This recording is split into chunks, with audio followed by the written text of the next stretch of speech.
Vael was the kind of village people forgot on purpose.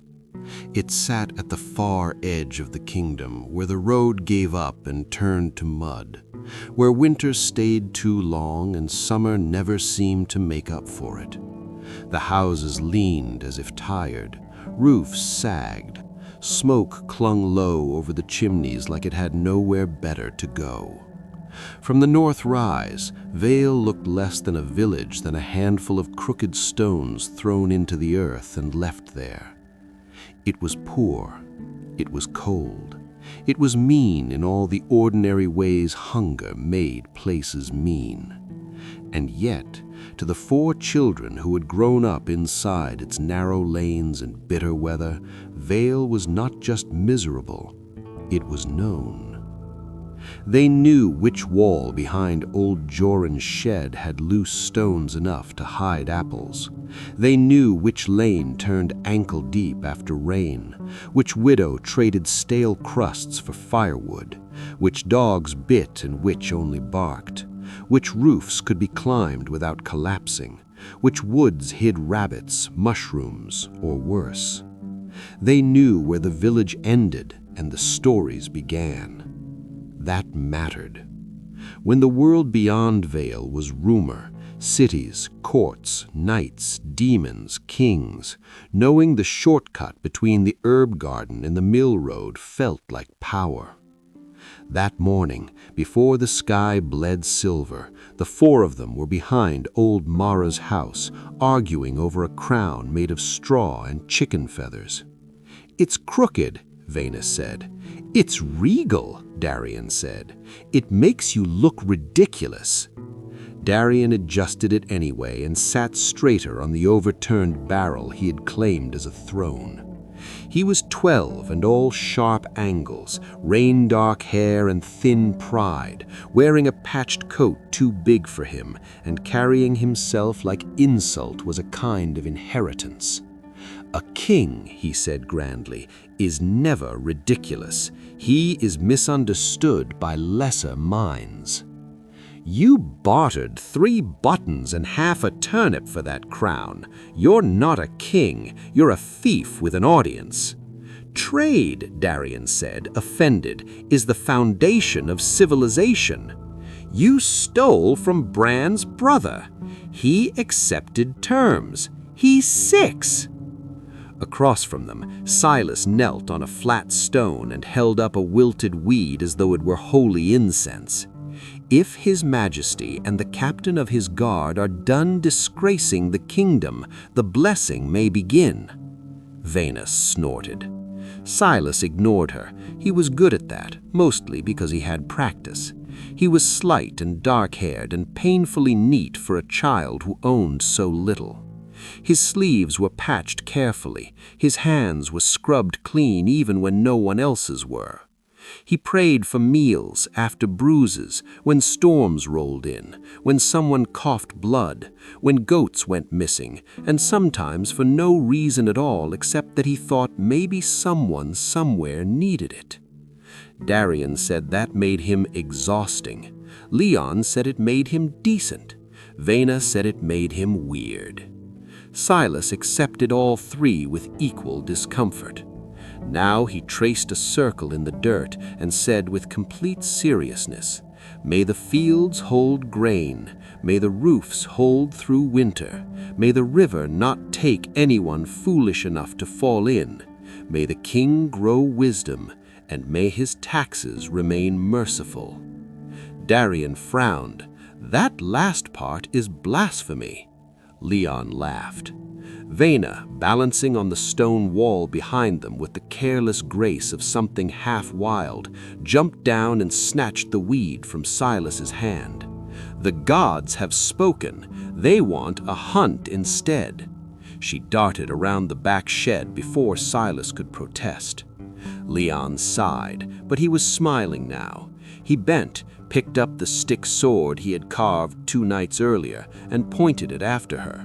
It was not a good sword. The balance was wrong, the handle splintered, and Darien said it looked like a broom someone had offended. Leon loved it anyway. He always ended up as the knight in their games. No matter what Darien invented, no matter how badly Veyna ruined the rules, Leon became the one who stood in front. "Monster in the East Wood," Darien declared. "Stay behind me." Darien climbed down from the barrel with a sigh. "You say that as though any of us would choose to stand in front of you." Silas rose, brushed dirt from his knees, and added dutifully, "May no member of this quest die unjustly." "Or justly," Leon said. Silas hesitated. "Yes, preferably that too." Darien gave him a sidelong look. "You pray for us every day, don't you?" Silas looked embarrassed. "Sometimes." "Every day," Veyna called from somewhere unseen, "even when you're being insufferable." Leon grinned. Darien sniffed. "That explains why heaven has ignored us." Then Veyna whistled. Sharp, real. All three boys turned toward the back fence. Veyna stood with one foot on the lower rail, half turned toward the north rise. Her hood had slipped back, showing dark hair tangled by wind and bright, watchful eyes. She always looked like motion caught in the middle. "What?" Leon asked. She pointed. Above Vael, the clouds had begun to change. At first it looked like ordinary gray morning. Then the gray deepened strangely, taking on a metallic sheen. Thin silver lines threaded through it, bright as wire. Silas went still first, then Leon. Darien's smile faded. The first drop landed in the dirt at their feet. It shone, not with reflection, with its own light. "Inside," Silas said at once. Darien did not argue. That alone told the others how bad he thought it was. Silver rain was bad luck in every story Vael told.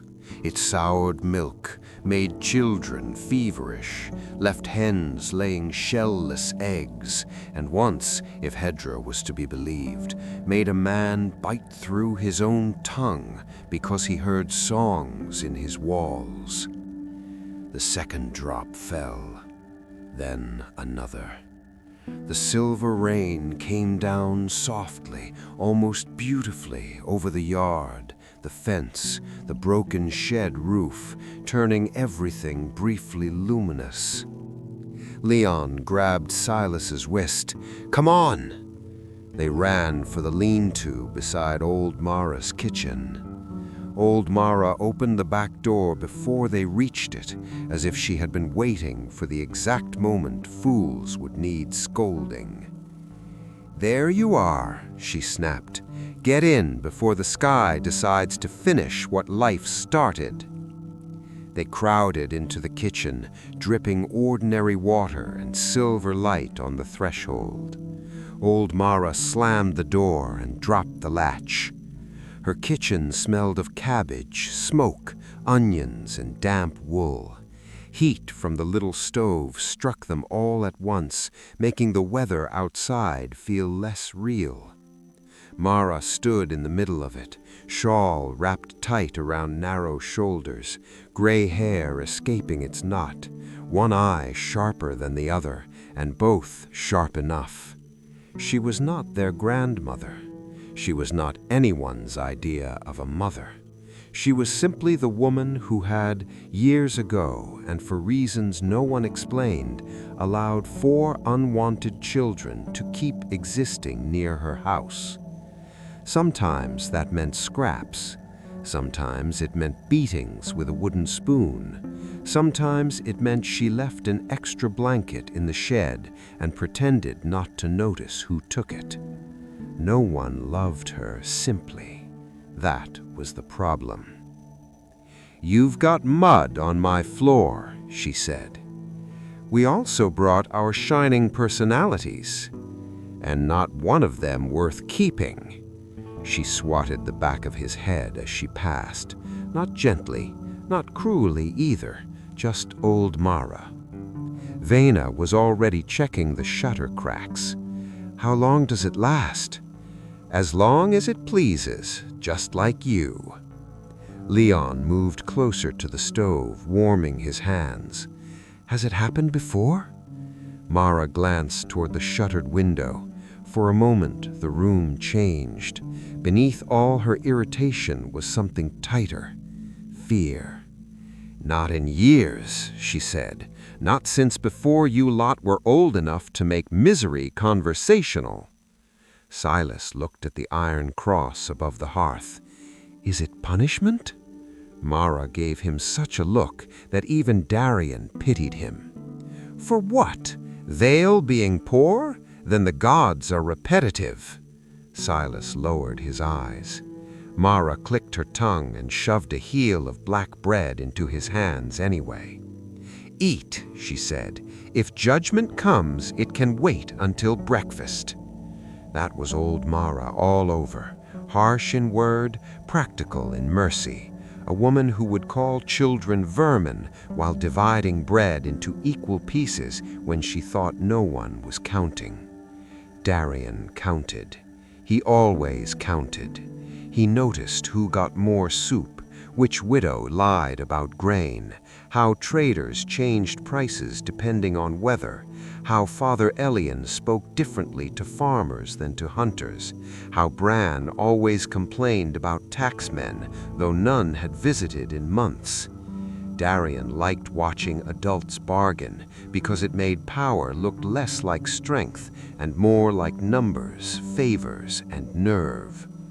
Now he leaned against the counter, chewing stale bread and watching the silver rain through the shutter crack. "If the village panics, Bran will hoard salt again." Mara snorted. "He'd hoard his own teeth if he thought winter might tax them." Leon smiled. He did that often, smiled as if the world might improve if given the chance. He still played at knighthood when no one was looking. He carved swords from scrap wood, repaired broken fence stakes with more care than they deserved, and once bloodied Tomas's nose because the boy laughed at Silas praying over a dead sparrow. Silas had cried harder than the sparrow deserved. Leon had considered it a matter of honor. Veyna had stolen Tomas's lunch the next day for balance. That is how it worked between them. Silas prayed for everyone. Leon defended everyone. Darien argued with everyone. Veyna disappeared into dangerous places and came back with mushrooms, bruises, rumors, feathers, buttons, and the occasional stolen apple. For a little while the silver rain tapped softly against the shutters, they were only that again. Children in old Mara's kitchen, cold but fed, poor but together. Then the rain stopped, not gradually, all at once. The silence afterward felt wrong. The whole village seemed to hold still with it. Mara frowned toward the door. "Stay inside." That might have worked on other children. Darien was already moving toward the latch. Leon followed. Veyna was faster than both of them. Silas sighed, swallowed the last of his bread, and trailed after them, because if disaster was coming, it would certainly find them whether he stood in the kitchen or not. Old Mara caught Veyna by the shoulder at the threshold. It wasn't rough this time, just firm. "Eyes open," she said quietly. Veyna blinked. Then, just as quickly, her grip was gone and her face had turned hard again. "And if any of you touch anything glowing, I'll break your fingers myself." Darien smiled, comforting. Mara pointed toward the yard. "Out then, go stare at bad decisions." They did. The sky above Vael was gray again now, ordinary gray, but the world below it had changed. The mud in the yard still shone in places.